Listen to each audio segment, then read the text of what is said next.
لا خير في كثير من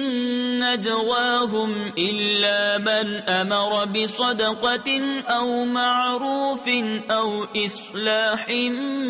بين الناس ومن يفعل ذلك ابتغاء مرضات الله فسوف نؤتيه أجرا عظيما ومن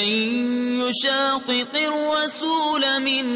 بعد ما تبين له الهدى ويتبع غير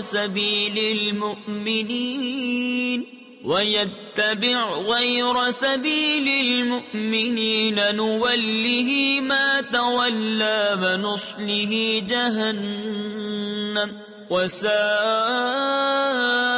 مصيرا۔ ان کے اکثر مشوروں میں کچھ بھلائی نہیں مگر جو حکم دے خیرات یا اچھی بات یا لوگوں میں صلح کرنے کا، اور جو اللہ کی رضا چاہنے کو ایسا کرے اسے ان قریب ہم بڑا ثواب دیں گے، اور جو رسول کا خلاف کرے بعد اس کے کہ حق راستہ اس پر کھل چکا اور مسلمانوں کی راہ سے جدا راہ چلے، ہم اسے اس کے حال پر چھوڑ دیں گے اور اسے دوزخ میں داخل کریں گے، اور کیا ہی بری جگہ پلٹنے کی۔